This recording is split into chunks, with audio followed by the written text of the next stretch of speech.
Have you counted the cost of marriage? When it comes to marriage, before you decide that you want to marry someone, the question I have for you is, have you counted the cost?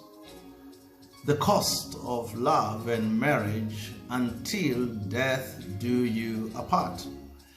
And here I'm not talking about lobola and wedding costs, which is what most people focus on, but I'm talking about the marital costs, the total costs of getting married and staying married until death do you apart.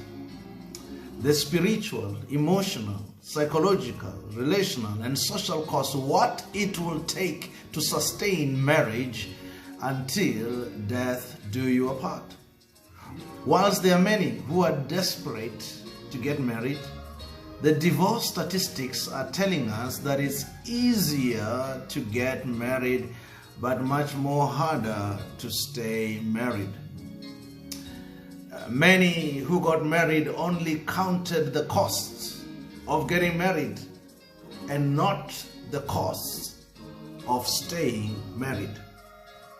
It's great that you love each other, but the question is, have you counted the cost? Have you counted the cost?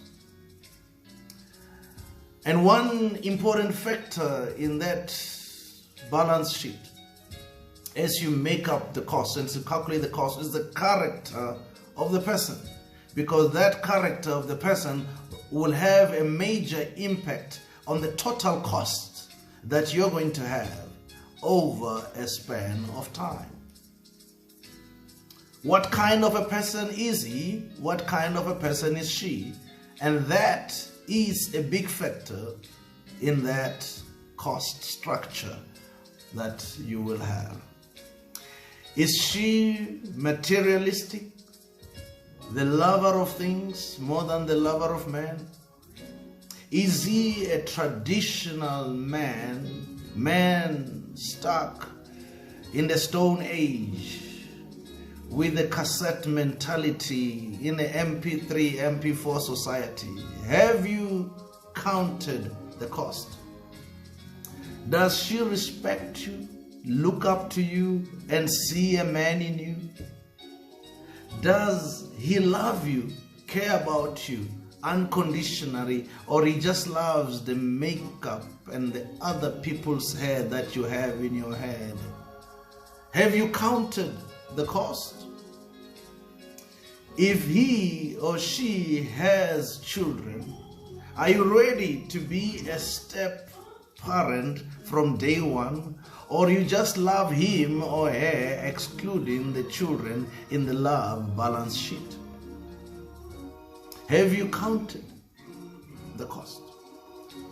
If he or she is of a different culture, tribe, or economic background, are you ready to accept his or her people as your own? Have you counted the cost? Are you comfortable in the way in which he or she expresses anger? And if that anger is multiplied 3 times, and it will you still be comfortable? Have you counted the cost? Are you happy with the love that you are currently receiving from him or her? And will you still be happy if that love is reduced by 50% or 75%, which it will? Have you counted the cost?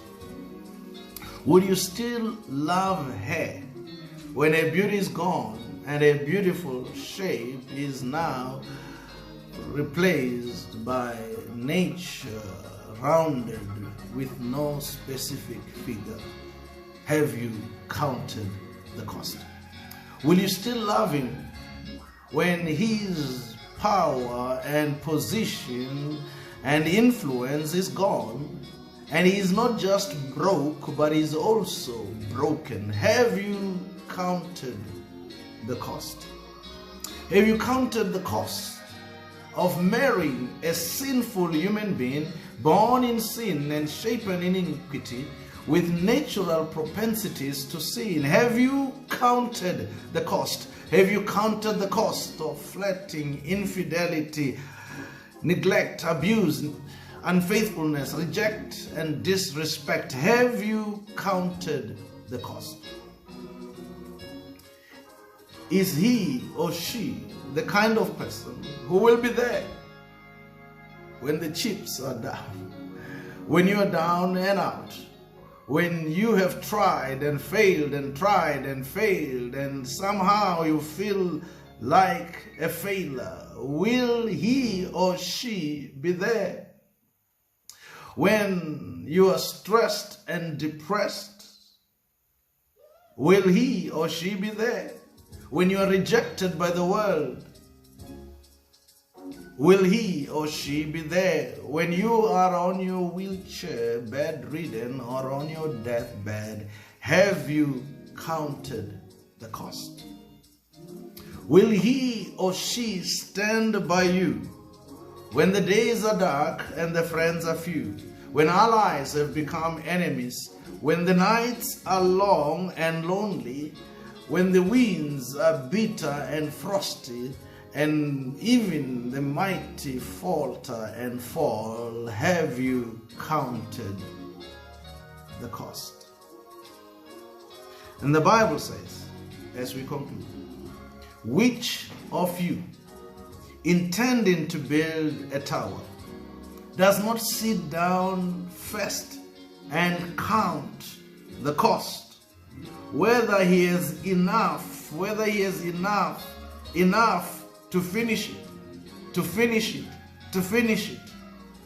until death do you apart?